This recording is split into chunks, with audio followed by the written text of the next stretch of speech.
Oh, All right. Hello, everybody. Welcome back to another edition of the One Up Sales Development Podcast. For this next guest I have on the pod for you today is someone that is truly a true MVP. This guy has been in sales for over 10, 15 plus years. He started over at, I believe, at Central as an analyst, and he was also into baseball. So for you baseball fan out there who loves playing baseball, who follow baseball, and I know one of them passed away recently too. Was Angel fan just now, I believe. RP to that guy. I think it was a pitcher or something. But anyways, move on. This guy is a sales professional, sales development leader. He's out there pumping content. If you don't know who he is, you will know who he is now. If you're not following him, you should follow him now. It is the one and only Mr. Larry Long Jr., Director of College Sales over at Teamworks.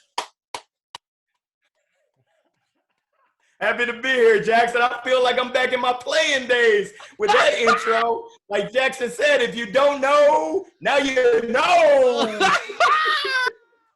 Yo, Larry, man, it's bow time. It's always bow time. Oh, Don't tell nobody else, but I was grubbing on Bojangles earlier. Oh, Larry, man, dude, I love you, man. Like like we were talking about earlier, just right before we started hitting the record room, we're in the green room, so to speak. And when we first connected, I was like, hey, man, I really love your content and stuff. And I shot you a voice message, and I kind of just messed around a little bit just to fill you out. And you shot it right back. I knew exactly how you are, like the type of person you are. Like you're a fun guy to be around with. You know, people love your posts and your content, and we can definitely tell you're the type of guy that, man, you keep it real. And, you know, there's time for professionalism, but there's also time to be you and just have fun, man. So I'm really blessed and honored for you to come on to One Up Sales Development Podcast, you know, to drop some bars on your knowledge and your experience and just share it with the young folks that are pretty much our main listeners, man. Oh, Man, I'm excited to be here. I appreciate it. I want to say thank you to you. I want to say thank you to all your listeners. This is an absolute privilege. So thank you, Jackson. I'm rolling with J. Lou today. How long, baby? Oh, man. Larry. But yeah, really happy to have you here. So, Larry, without further ado, for those who are listening and watching now, why don't you go ahead and just give us a brief introduction of who you are and how did you end up in sales? Yeah, man. So Larry Long Jr., I don't know if I can be brief. I'm going to keep it real. Take it away, baby. I'm gonna keep it brief. So, director of collegiate sales at Teamworks. Teamworks makes the dream work. We sell software to elite athletic teams. So, I mean, for me, it's the perfect place. I get the opportunity. I'm a tech geek, so I'm in technology, innovation. I'm in software. I get to lead a team of former college athletes, former pro athletes. I got a cat who played in the NFL on my team. So, I mean, we're getting after it. And then I'm in athletics. So, I mean, essentially, I'm in the best of all worlds with what I do day in and day out. And, I mean, you know how it rolls, Jackson. You've got to be passionate about what you do, or else you're going to just go through the motions. And I'm not about that life of going through the motions. I've been there, done that before. Lord knows, believe you me, it ain't fun. So, essentially, we all have choices. And I said, hey, we got to nip this in the bud. I'm going to make a choice to be in a place that I want to be, that I enjoy being at. And it just makes a world of difference. I'm loving life. So I'm here, man. I'm happy to be here. Yeah, you're here, Larry. Hell yeah. Love it, man. You know, what you just throw out there has got to be one of the most important traits and facts for people today, especially for the SDRs and BDRs who just got laid off, because they're all on a job hunt now, like it's a speed hunt, right? It's like, fuck this, man. I'm on unemployment. I got to get a job right away. And, you know, you're going to go out and they're interviewing, and sometimes they get hit with one offer and two offer, and it's not really the right fit. It doesn't align with their future end goal, but they're like, fuck it, man. I need salary, you know, like, I'll just take it for now. So they jump on board, and it's a win for the short term, but a loss for the long term. Exactly. And that's a tough situation. I'm going to keep it real with you. I've been there before where you've got commitments, you got rent, you got the car payment, you might have some kids. I got a couple knuckleheads underneath my roof, and you got to do what you got to do. So is that the optimal? No, but I understand that sometimes you got to do what you got to do. If you do have some flexibility, my advice, especially for the youngsters, is to find that organization that is really the best fit for you. It's the organization that you believe in, the product. They believe in you. They train you. They have a great culture. They invest in you, and they really set you up for success in the long run. You said it best. You can find something for the short run and be okay for the short run. But what I found is that if you're not in that place that aligns with what you're looking for, what your values are, it's going to be miserable in the long run and just not sustainable. And who wants that? That ain't fun. Yeah. That definitely ain't fun. Oh man. But I agree with you, Larry. And you know, for these SDR and BDRs, if it really comes down to the point where it's you know, quote unquote survival, then fuck it. By all means, you gotta do what you gotta do, man. But just know that you shouldn't stick around too long if it's not what they're really looking for. Because in the long run, it will get them. But other than that, you gotta do what you gotta do. That's just how the game goes. You do. Sweet Georgia Brown said it best. Ain't nobody got time for that. Ain't nobody got time for that. Wow. What? That's the line of my future go. Ain't no one got time for that. Oh, wait a minute. I want to be an AE. We ain't got no AE reroute. Ain't got no time for that. Oh, come on, baby. Man. All right. So, Larry, I really want to dive deep into your previous history from your working over it. So you were an owner for like MVP Baseball, Softball Academy, and then you went over to SageWork, and then you were at also Med Fusion as a territory manager. When I see that specifically, that's more of like an outside B2B sales role for medical devices or stuff like that. Am I correct with that with Med Fusion? Yeah, absolutely correct. I was in an individual contributor role, and it was I learned a lot selling into healthcare, and we were selling patient portals, which it's not the most exciting, but you got to make it exciting. Essentially, when you're in a situation, you got to kind of manufacture that energy, and we were serving medical practices, helping them with virtual communication before it was really hip in terms of communicating with your doctor, scheduling appointments online. Imagine that. I mean, it's stuff that we take for granted now, but at the time it was really educating and getting practices comfortable with taking payment online. Whoa, mind blown. Imagine that. But yeah, in the individual contributor role, it was fun. Had a good old time. Nice. I love that. So from looking at this here, it really seems to me like when you really got your tech and field SaaS field, it really began when you started your journey afterwards at SageWork. Is that correct? Or was that a different company that was more in the tech sides kind of thing? Well, nah. I mean, essentially, right after college, I went to Accenture doing IT consulting. I had a great time in telecom. Nice. Verizon was a client, America Online, but I wasn't passionate about what I was doing. So I opened up MVP Baseball, Softball Academy, teaching youngsters the fundamentals of the game of baseball, softball, but more importantly, the fundamentals of life. And that's capital F-U-N. You got to have fun, Jackson. It all started then. I've been having fun since I was a young buck. I mean, we used to live in Grand Island, Nebraska, and we lived in an apartment, and there's tornadoes. So you have to go down in the basement. And my parents told me stories that everyone is freaking out because tornadoes do destruction. I'm just a little kid. I'm running around, jumping on people, giving them hugs. And they're like, what is this little boy doing? Does he not know that we're about to get destroyed by a tornado? But I said, hey, Dorothy ain't got nothing on me. I'm going to have a good old time. If I'm going to go, I'm going to go out with a smile on my face. So, it's been a fun journey. MVP Baseball Academy, teaching the fundamentals of life. Then I had to go back to the real world. That was SageWorks. I was a lead gen rep, making 150 calls a day to CPAs and accountants, getting beat over the head. I mean, I had to put on my bulletproof vest before I went on into work because CPAs and accountants get paid based on time. So when you call them, you better come correct, or else they're going to tell you, ain't nobody got time for that. They're going to give you oh, no. Funny story, real quick, Jackson. I had an accountant who said, hey, you know what, Larry? Here goes what I want you to do. I want you to go ahead and put on some concrete shoes and jump off a bridge. I said, oh, Lord. He told me to kill myself. I said, what do I say back to that? That wasn't in our objection handling handbook. So I just said the first thing that came to mind, I said, God bless you too. Oh, man. Kill him with fire. Oh, okay. Okay. All right. Let's pause right there real quick. I want to stab at this. And first of all, that guy's just being an asshole. That's given, right? But we understand where he's coming from.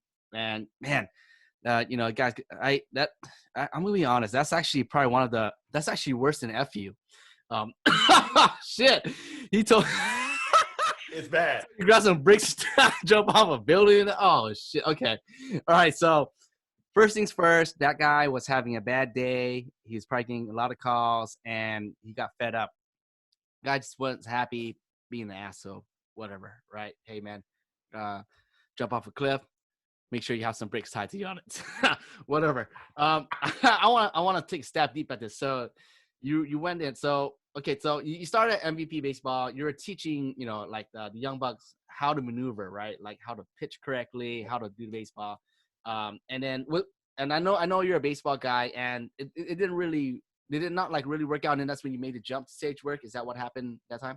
Okay. Exactly. And I mean, it was a great lesson of business 101.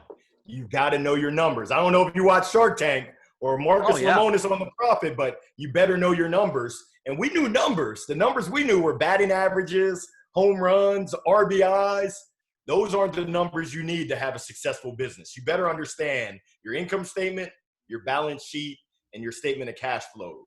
Yep. If you don't know those, then good luck. We had more money going out the back door than we had coming in the front door, and that's just a recipe for disaster. So it was plenty of times where we were struggling to just pay our bills, and my parents, they loved me. They bailed me out and bailed me out again. Then they said, hey, you're not like a big bank. You're not too big to fail.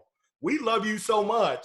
We're not going to bail you out anymore. You're going to shut it down. And I said, hey, I love y'all. And they were right. It was the right move. We were just too big, too soon, and I just learned the lesson the hard way. But it's like riding a bike, I tell you. I guarantee you the next time that I do it, and I will, I've learned my lesson the hard way. Yeah, oh, shit. Yeah, I love that. So I can imagine. So you're absolutely right. No cash flow. You're going to be operating at a loss. That's what they call it. You're operating at a loss, right? You look at your accounting statement, your income statement, and shit's doubled out in red. And you're like, oh shit, like where are you taking cash? Yeah. But, and you know, I just want, and the reason why I want to bring it up, because I just want to get truly understand, but people face adversities and failures all the time, but this is exactly how you learn and you end up from it. What were a few things that you did to overcome that? Because I'd imagine they say 95% of brand new business owners, whenever you open something new, that you have 95% of failing. And a lot of people out there don't talk about the bad side of that shit. Like some even suicide, they built so much. Some go into depression. What were a few things that you did to able to pivot, even though being such a positive guy? And I imagine it was really a hard time. But did you have like a loved one that was there for you? Like, hey man, Larry, fuck it, man, let's just move forward. Let's just move forward. You know, and you fall, you trip on a rock, they're going to pick you up and say, let's move forward. And to go to this. Yeah, you're absolutely right. I've been blessed. So number one, my parents. My dad grew up in Baltimore City. I'm not sure if you've ever seen The Wire, but he grew up in the projects of Baltimore City. His ticket out was track. He ran track at University of Maryland. His household, abusive father, alcoholic father, only one from his family to graduate high school. So he's the true inspiration and the positive attitude. I just talked about this the other day. It's just the power of positivity. The mind is super powerful.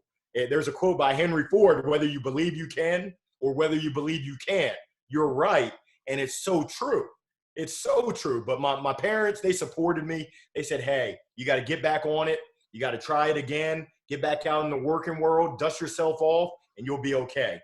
Actually, my landlord at the time, Corey Richardson, we played baseball together, summer baseball, the summer of 1999. He played at Carolina. I played at University of Maryland. We played summer ball, and that was just my dude. He invited me to church. After church, Guess where they went? Bojangles. So I called home to my mom and my dad. I said, you'll never believe it. This dude, they go to church, so you get fulfilled in the soul. And then you go to Bojangles, it's bow time, you get fulfilled in the belly. I said, Oh, man. Dude, that's the American dream. Yeah. So he was really supportive when I transitioned out of the business. He was like, hey, I've got a position for you to help you out, get you on your feet, as well as rent was due. So he was like, hey, you better work for me because you owe me some back rent. So I said, hey, I appreciate it, man.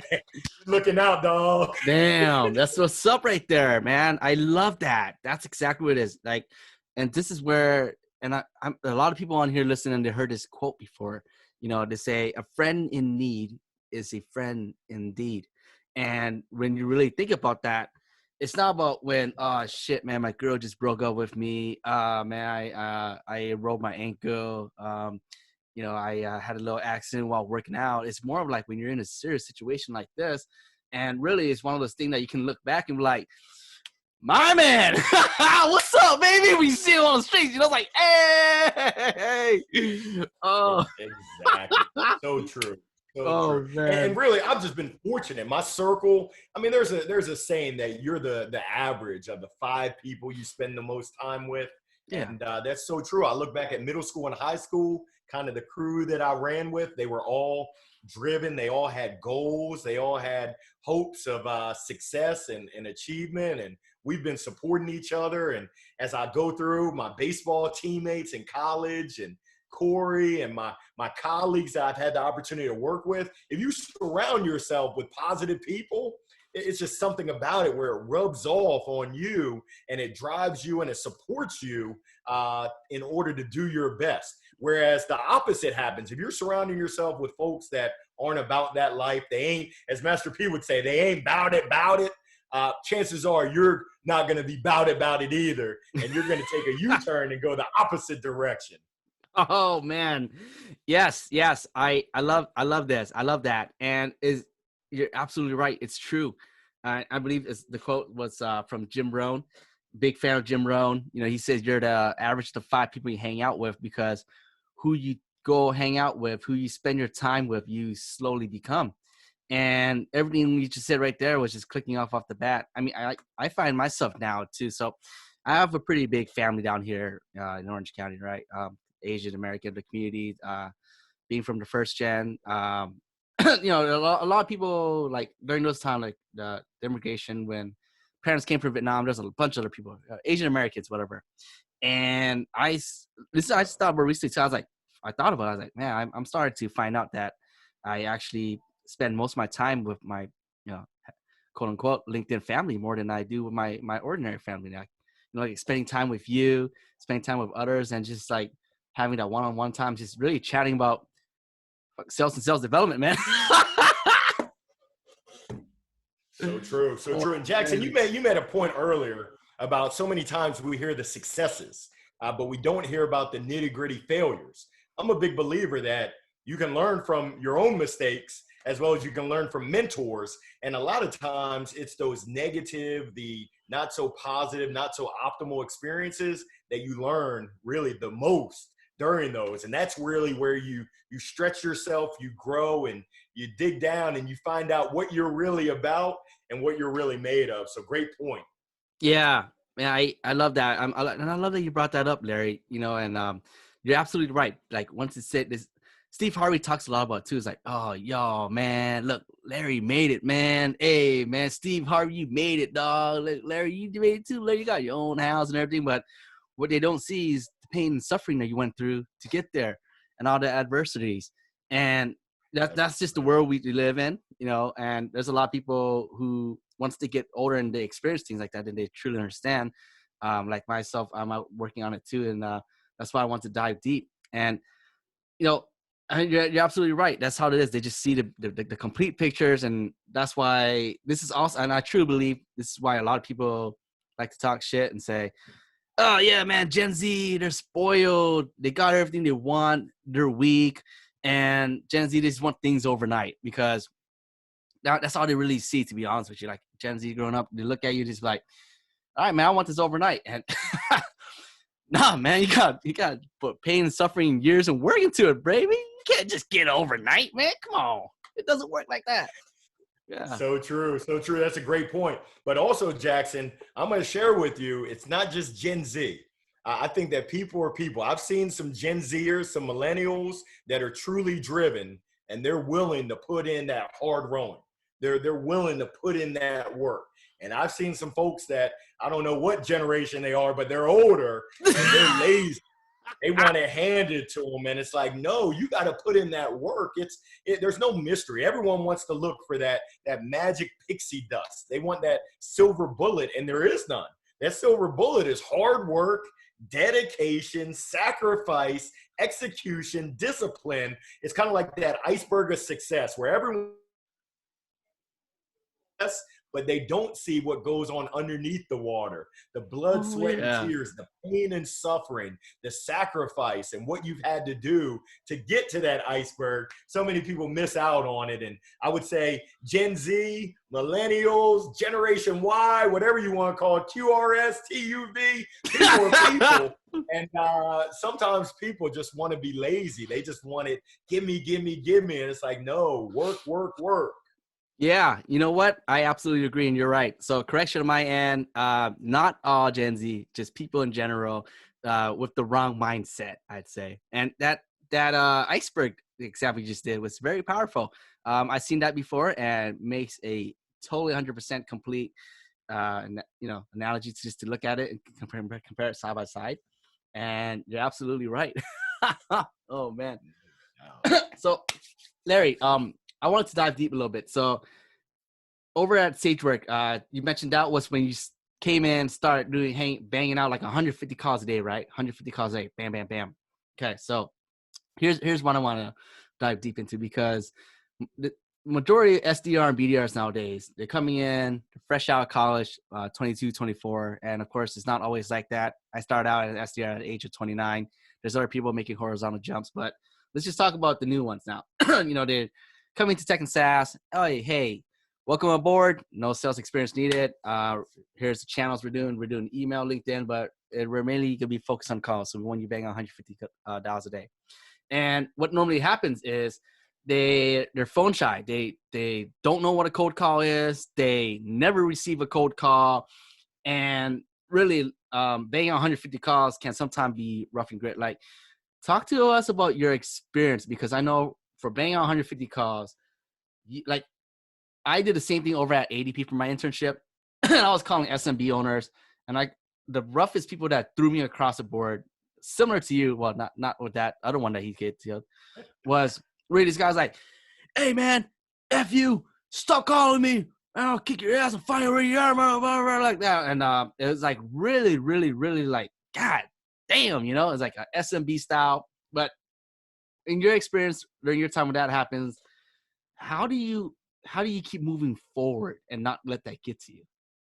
Yeah, that's a tough one, because picking up that 500-pound phone, it gets heavy when you get beat up, and especially if you're not in the right mindset. So I use the baseball analogy. So in baseball, you take reps, you take cuts, you hit the ball off the tee over and over and over again, really trying to perfect your swing.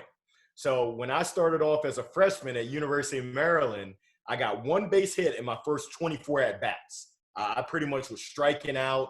I was getting down on myself. I was feeling pressure every time I came to the plate. And then that little voice in my mind was saying, you can't do it. You don't belong in the ACC. You don't belong in Division I. And like we talked about before, that mindset is so powerful that essentially it manifested into 0 for 2 strikeouts. But eventually I called my dad, who's my biggest supporter, God rest his soul, and he told me, he said he shook me up through the phone and said, mother sucker, that's not how we roll in the Long family. He said, you better turn that attitude around, or else I'm gonna turn it around for you, and you don't want that. My dad was a little dude, Shorty Long. I mean, I'm 5 foot nothing. I'm 5'9". I round up to 6, and he was shorter than me. His name was Shorty Long, but essentially he said, you got to get your mind right. Let's get back to the drawing board and work hard. You've worked your whole life for this opportunity. Don't have some BS attitude that you can't do it. You were built for this. So lo and behold, University of North Carolina came to town. I got in at the end of the game, 2 hits. That was a Friday night. Saturday, I started 3 for 4. Sunday, I'm feeling myself. Like Kanye said, you can't tell me nothing. 2 for 4. I started the rest of the season. So it just tells you that mindset and that confidence. I think Kevin Hart says it best, say it with your chest. And when you say it with your chest, and I'm a big believer for SDRs, if you're listening, get up, stand up, like Bob Marley said. You can't stand up and not feel that energy. Now, when you're talking to people, I believe that sales is a transfer of energy. You better believe in your heart, believe in your mind, and say with your mouth what you have to offer to people. But if you come across and you don't even believe it, people are going to smell that from a mile away. You can't BS most people out there. So, I mean, my encouragement is you got to believe in yourself, but that belief comes from practice. You put in the hard work, you put in the reps, you learn, hey, how can I refine my craft? And you're going to hit bumps in the road. I had a manager, Rick Daly, and his team name was Fido. And I've taken that as my team motto. Fido stood for, as long as there's no HR around, fuck it, drive on. Oh! Because in life, you're going to get hit with obstacles. Essentially, I need someone who's going to find a way over it, under it, around it. And if you have to, Jackson, right through it. Fido. Damn. It's not the name of my dog. I'm afraid of dogs. I got a little 4.8-pound Pomeranian. His name is Shaq because I love Shaquille O'Neal. He looks like a little squirrel. But Fido, keep that in mind. F it, drive on. I met a cross-country runner from Boston College, and he said, hey, Larry, I love that acronym. Me and my roommate had FITFO. And as long as there's HR not around, figure it the fuck out. Essentially, you get hit with obstacles. Hey, and actually, funny story, Jackson, 150 calls a day. One time, it was like my second week, I made 148 calls. And my manager, I'm not going to shout him out here, but he knows who he is. It wasn't even just what he said, but it was how he said it. He said, Larry, come in my office. You made 148 calls yesterday, and the expectation is 150. If that happens again, you'll be out of a job. I said, oh, these dudes ain't messing around. So I said, let me make sure that I pick up that 500-pound phone and I make 150 calls. And it's been such a blessing because that company, SageWorks, they had an exit 2 summers ago. And my stock options, those pieces of paper that I had in the file cabinet, actually turned to real paper. And they've really blessed me where now I'm able to invest in companies. We were able to build this house here in Durham. So really just been fortunate. And it all started with those 150 calls getting beat up, told to jump off of a bridge with concrete shoes on. Who's laughing now, son? Exactly. Oh my God.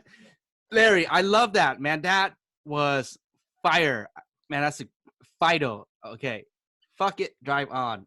I love that because this is exactly so I chat with a lot of new SDR and BDRs and they hit me up. They're asking me for advice and shit like that.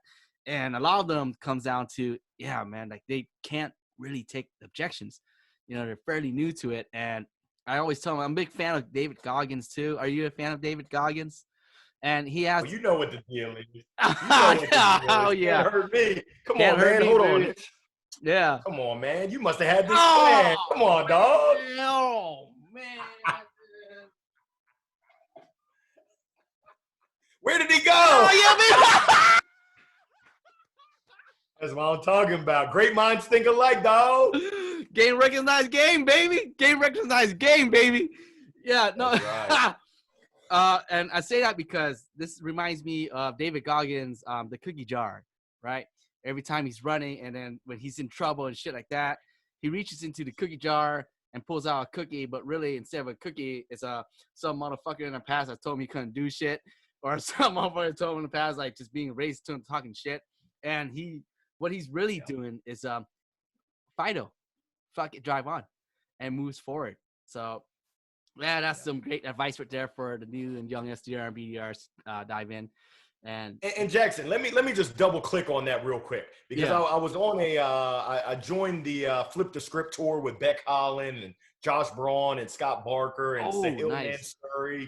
And we had a good discussion, and I'm a big believer that hard work, you gotta work hard. But what Sahil said is, hey, Larry, I'm going to take your hard work and say, you've got to work hard, but you've also got to be doing it with the right form, with the right process. And he used the analogy that I can relate to, being a golfer, or more like a gopher. I'm a hacker out there. He said, you can take 1,000 swings on the range, but if you don't have the right form, you're going to go out there and you're going to shoot a high number, triple digits, which isn't good in golf. And essentially, he's absolutely right. Tiger Woods is my cousin, man. I didn't know if you knew that. I'm Larry hit it in the woods. But boom. Wait.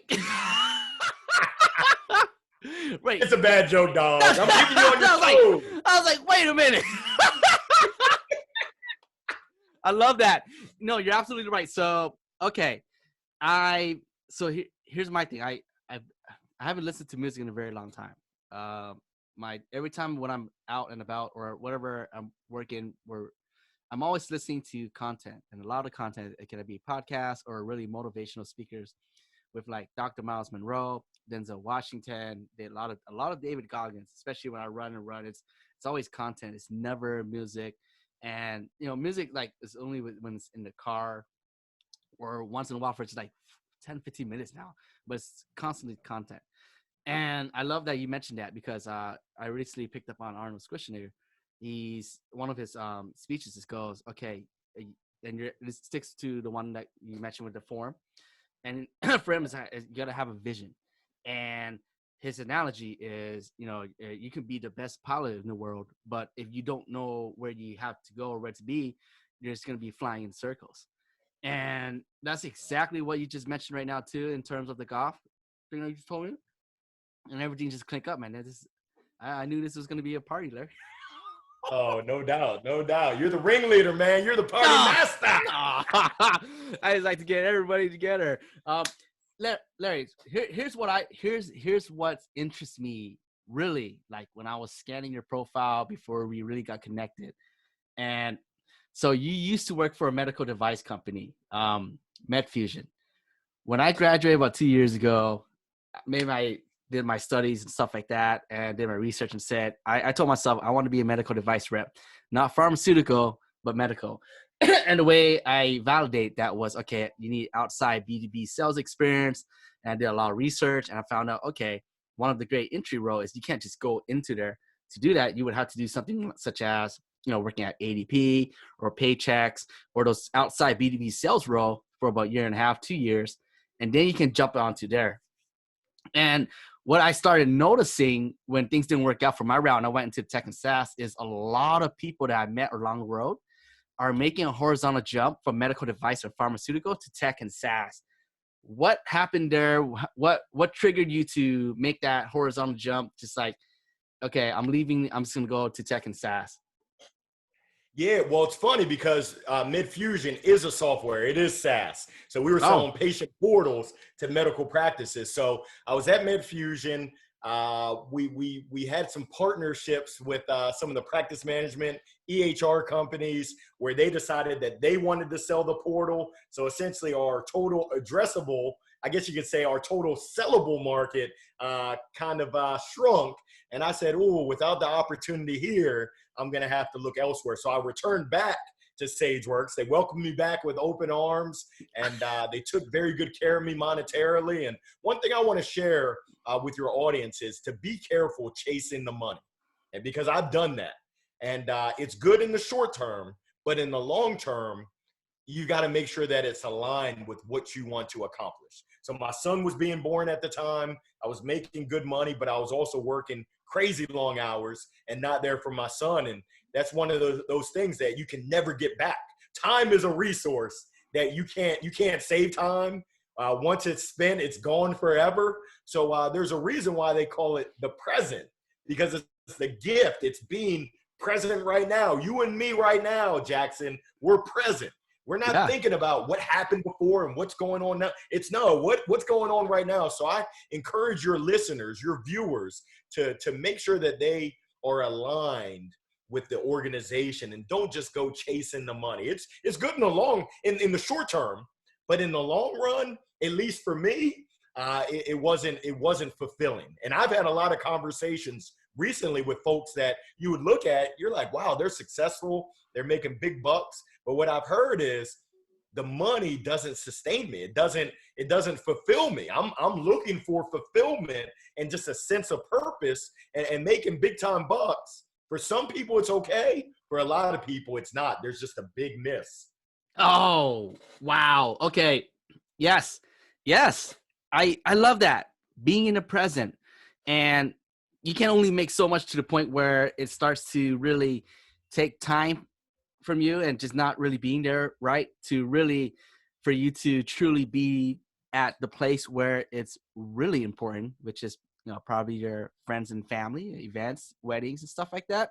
And it's funny because Gary Vee, when I first started listening to him about 2 years ago, he said the same exact thing. He says, man, it's not always about the money. I know people who makes $millions of dollars and they're depressed as shit. And he knows a lot of people who makes 40, 50 grand a year and they're happy as hell with a work-life balance. That's right. So that's right. And it comes down to priorities. Every person, I highly recommend you write out, what are your priorities? What's important to you? For me, it's my faith. It's my family. It's having fun. And we're going to keep it on F. It's the fitness. So, those are kind of my priorities and just making sure that that's where my time aligns with those priorities. I love that. I love that. And for, someone who's been in the game, you look pretty good and fit too for, a person. I'm not sure how old you are, but I told you I had some Bojangles earlier, so there's some room for improvement. I'm not going to lie to anybody. I can stand to lose 16 to 30 pounds. I need to start running like you, Jax. I'm trying to keep up with the Joneses. What's up, baby? I see you. Oh man, that's funny. All right, so let's jump gears here. Let's jump gear here. So we got your background. You started back in the days, went for this place, selling portals, and then got back to SageWorks and stuff. And really, you were the director of sales development for a pretty impressive resume. For 3 ships, for Pendo.io, and you're also a brand ambassador for freelance. Can you tell us, so are you over right now? Are you specialized pretty much running a lead gen team? Is it like the outbounds, inbounds, SDRs? Is that what it is? At Teamworks, I'm the director of all collegiate sales. So I've got enterprise account executives, mid-market, and enterprise for us is selling athletic departments. The mid-market account executives focus on football and team sports. And then I've got kind of my SMB team that's focused on the non-Division I, the D2, D3, NAIA, and junior college. And then I've got a couple lead gen reps as well. I've got an enterprise lead gen rep and then more of the mid-market lead gen rep. So it's been a blessing to be able to kind of branch out from the lead gen, which has been my focus the majority of my career, to now having reps that carry a bag and being able to stretch myself out by supporting them and really driving for ARR and closing deals and really refining our process, especially in today's environment with this COVID-19 putting sports on hold. We've had to make a lot of adjustments, get creative, be flexible, get closer to our current clients, and really try to figure out how can we come out stronger once we get through this thing. It's easy to just say, oh, woe is me. I'm just going to give up. I can't do it. But we said we're going to focus on getting closer to our clients, helping as many people as we can with a free trial, a sign of goodwill to help them in their time of need. And now it's awesome because we're starting to see that light at the end of the tunnel. It's not so far off, Jackson. It's right around the corner that sports will be back in full swing. Yes. In the fall. I think they just announced that the NBA is coming back at the end of July. Yeah. Bowling! We stay on, say like, no falling. Bowling! Larry, I love that, man. Dude, I swear, like, whoever's working under you has probably got to be one of the luckiest, one of the few folks out there. And I would imagine they have a good time with you at work. I'm sure you're making them feel good and feel great. And straight off the bat, as a sales professional, as a sales leader that you are, I can tell you're someone that's amazing to work under, man. Curious to pick your brain. Let's say, someone just not having the right day or something over like that under your wing? Like, how do you? What's your thought process there? What kind of execution do you do as a sales leader? Is you just pull them aside and dissect them, let them go, hey man, let's peel this onion little by little, and we'll figure it out together. I'm pretty sure that's the type of guy you are. Well, Jackson, we're in sales, and whether we're selling to prospects or whether we're selling to colleagues, it's really about listening. And each one of my reps is different. They're driven by different things. So really, my job is to understand, what are you driven by, Jackson, and how do we customize a plan, and how do I ensure that I'm supporting you to accomplish your goals? And everyone has bad days. My job is to be there to support them, to ask the questions, to dig in and find out what's going on. And then, hey, is there anything I can do to help? Sometimes there's nothing I can do. We all want to be, we want to save somebody. Sometimes it's just lending an ear and being empathetic, stepping in their shoes and letting them know, I feel you, man. I feel you. I feel your pain, and I'm here for you. And that's it. Not having to come up with a solution, because sometimes they just have to work their way through it. But it really, it's rep by rep. We're all, I mean, we talked about it before. We're in the human business. We're talking with human beings.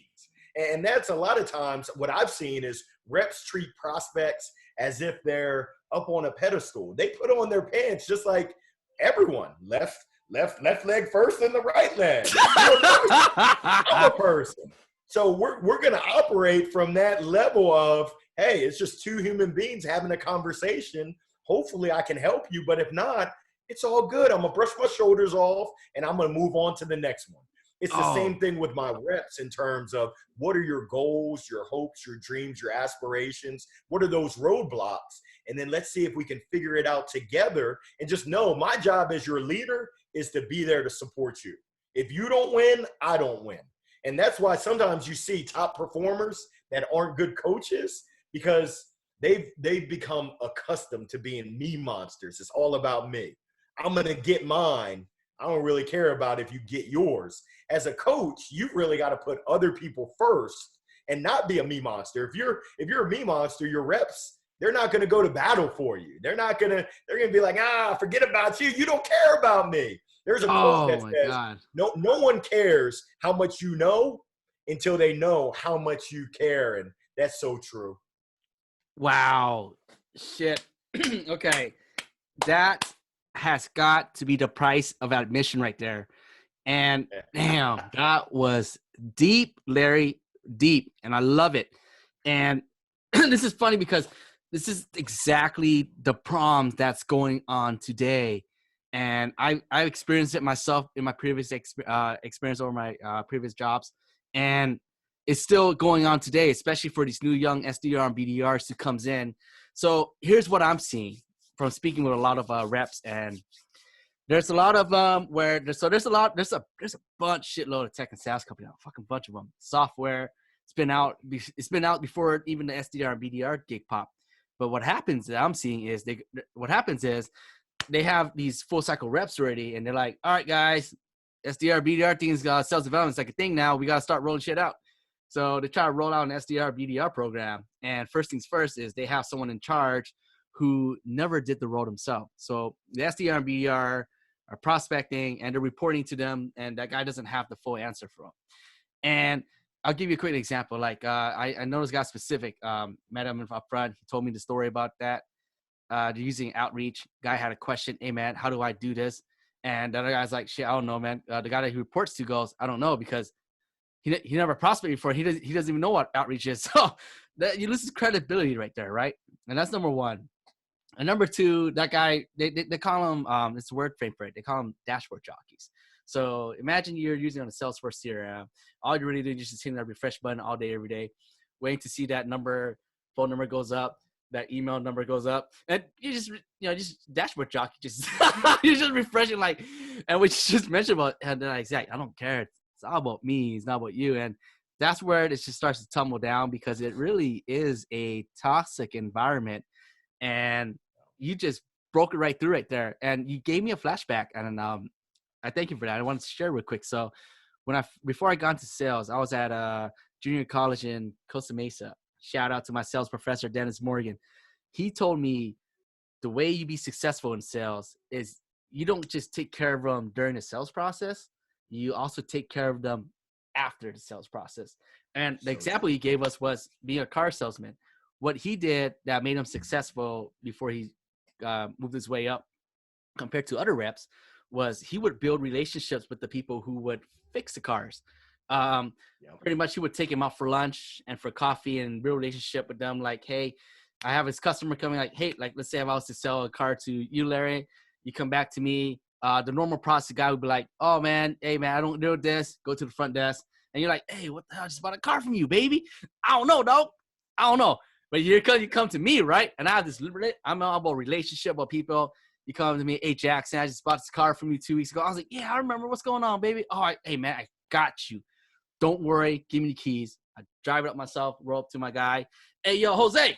Hey, dog. That's my boy, Jose. Yo, hey, man, I hope can you help me out? Let me file this paperwork for you. This is my guy. Take good care of him, stuff like that. And you can imagine the two different things right there. It just really relates to what you just mentioned and told us here over there right where you're doing. And, that's amazing, man. You're absolutely right. And you made a great point there. It's about relationships. So I had a sales trainer, Steve Noodleberg. He's down in West Palm Beach, Florida. He said, Larry, what I've learned in my 30 years of selling, the difference between contacts, people you know, and contracts, people you do business with, is the letter R. And that R, Jackson, is relationships. He said so many people say it's not what you know. He said it's not even who you know. It's who knows you and who trusts you and who believes in you that really makes stuff happen. So just for all the younger SDRs that are getting started in their career, establish those genuine relationships. Look for how you can serve others, and believe you me, that'll set the foundation for just a successful career. One other thing that I want to share with them is to take ownership, because so many organizations do not provide grade A training.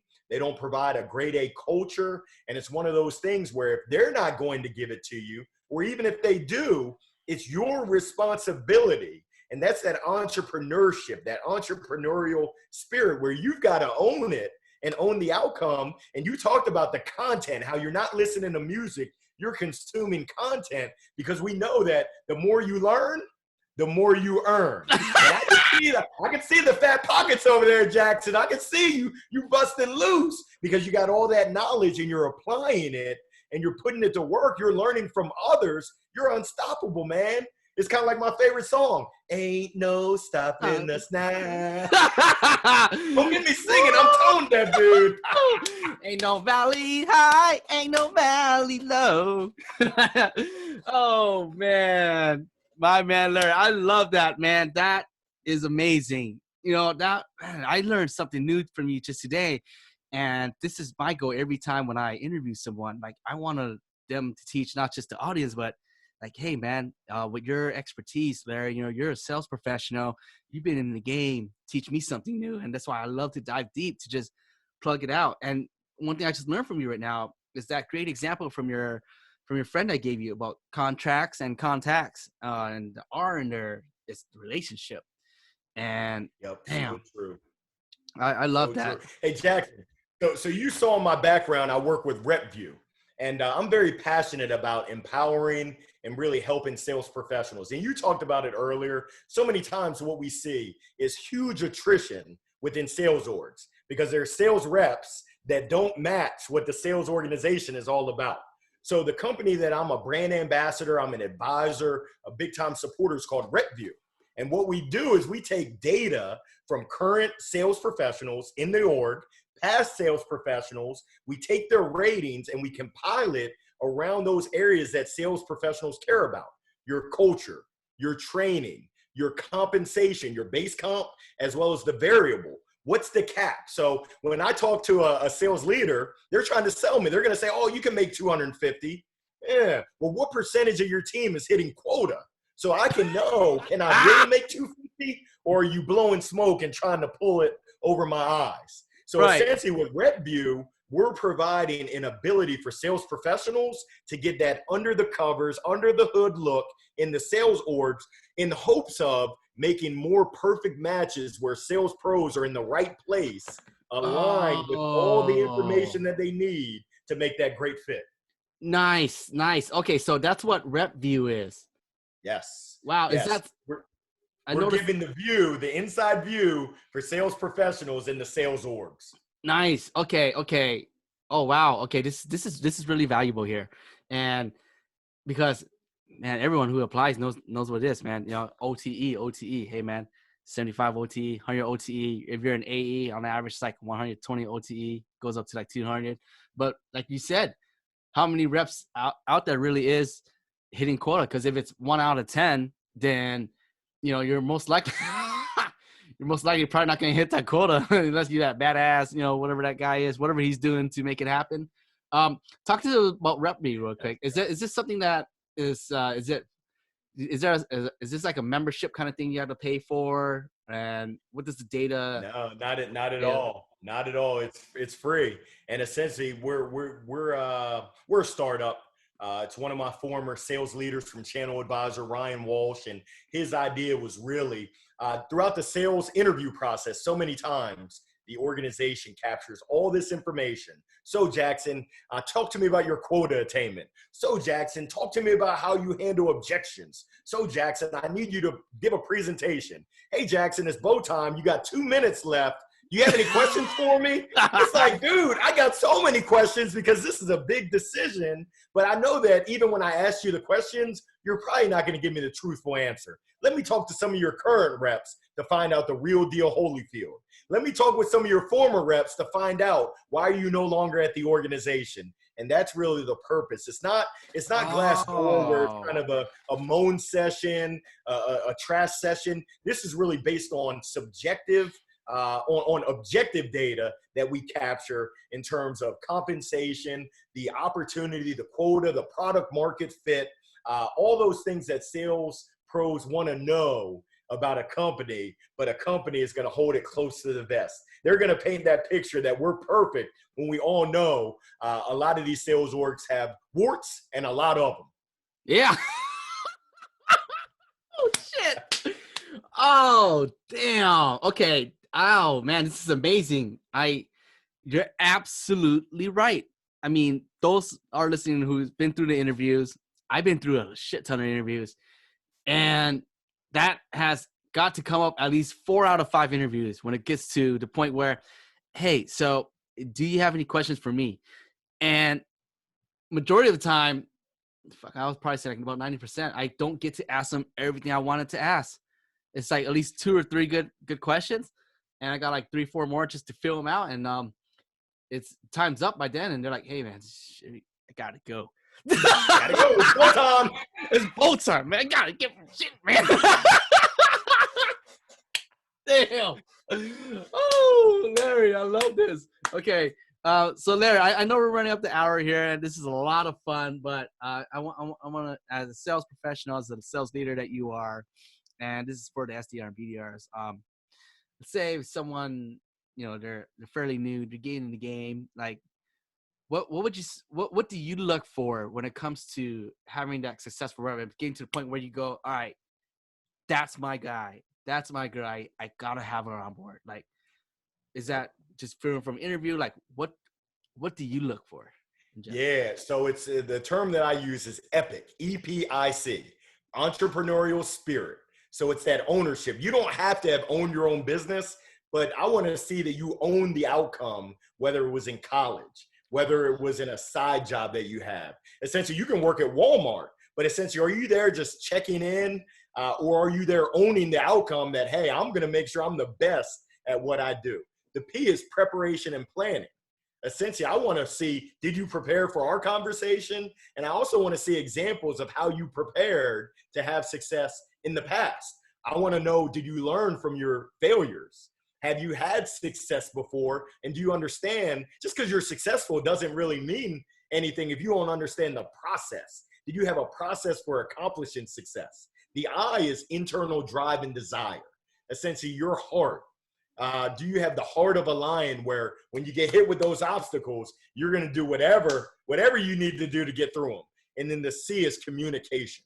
And I'm going to double and actually triple click down on the C. Are you confident and say it with your chest and believe in yourself? As well as on the flip side, are you curious? Do you want to know what makes people tick? Do you want to know why people do things the way they do? Because in selling, it's kind of like being a doctor. If I go into the doctor and he says, you know what, Larry, I'm the best ankle surgeon in the world, and we're going to give you ankle surgery tomorrow.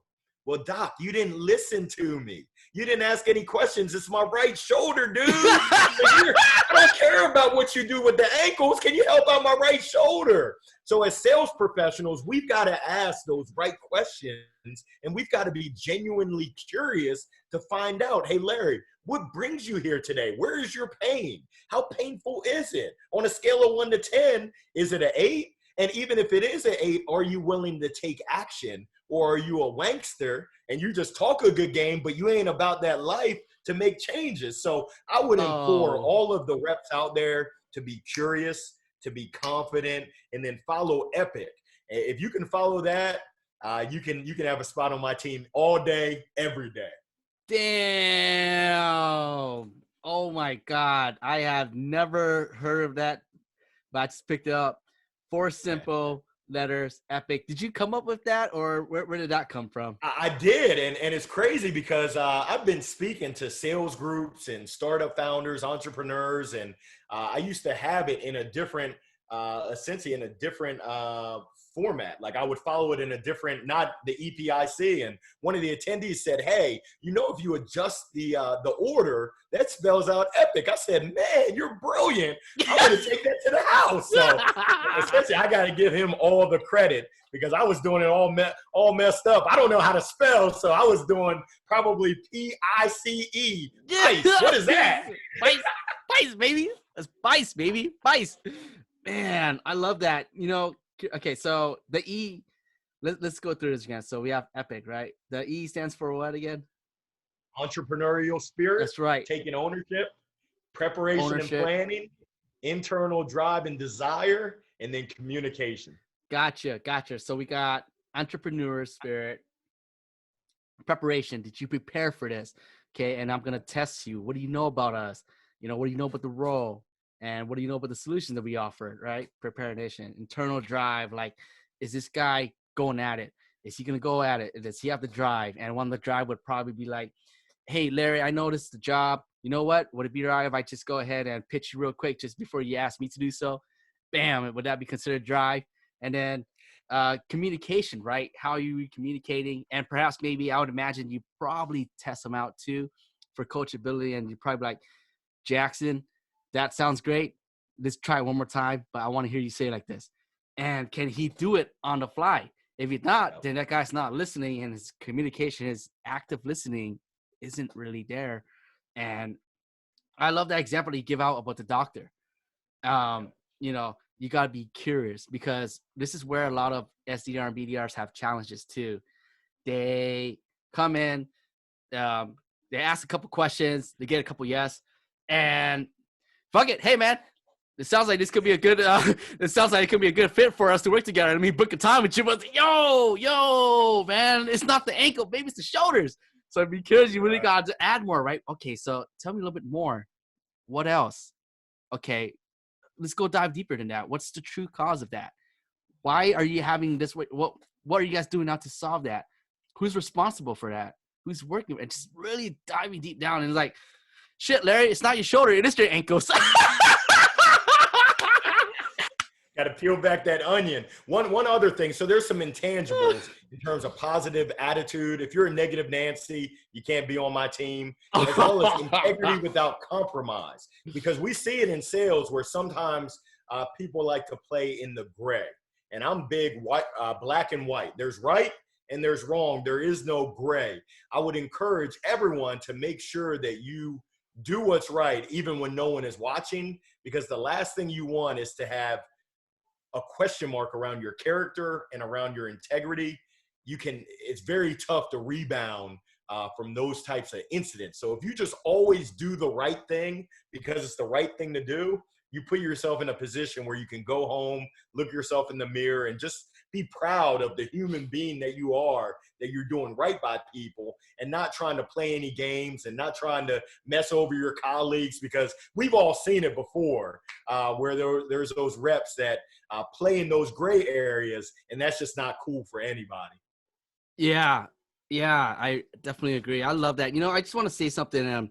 I'm speaking from the heart, and I'm going to be real. So, me right now, over a research analyst over at Tenbound, I study and analyze the top funnel sales development game. And my previous two companies I was at, I was brought on as an SDR and BDR. And with those two companies I was brought on as SDR and BDR, which they had a failed sales development program. And I was always blaming myself, even though I made generate a couple revenue. It wasn't towards with the expectation. I always thought like, man, like this is fucked up, brought on board, got a salary, worked out. Like I worked really hard and then it didn't work out. And then jumped to the company and again, didn't work out. They had budget cuts. My SDR manager was laid off the same day I was laid off. And then a few months later, the whole sales development program just got shot out before even the COVID. And I can look back now with clear eyes and see exactly why it failed. The first one the messaging was wrong. It was all about 15 minutes. No sales engagement platform. That's table stakes nowadays to help the reps work. And same for the other company that I was at too. Like, we had no sales engagement platform. We had just an ordinary dialer, and that was pretty much it. The messaging was wrong. It was all big and fan. Like I could come back and I see with clear eyes now, I can actually fix that. And I really wish I had someone like you. I would wish I would work under you. Like if I came under, like, man, I knew you would, true person, you know what you're doing, getting things done, man, you're really coaching them, and I wish you were my SDR leader. But then again, if you were, we wouldn't be chatting today. That's right. Everything happens for a reason, Jackson. Oh, Larry, so just to wrap things up, man, I took up more of your time, and I am truly blessed and honored. This has got to be one of, if not yet, the funnest, just ordinary two-way conversation I've ever had with anyone on the One Up Sales Development podcast. So just to wrap things up, if there's someone listening right now, they're new to the game, SDR and BDR, like what are a few advice you would give them to one up their game? And if they want to reach out to you and say thank you, like what's the best way to do so?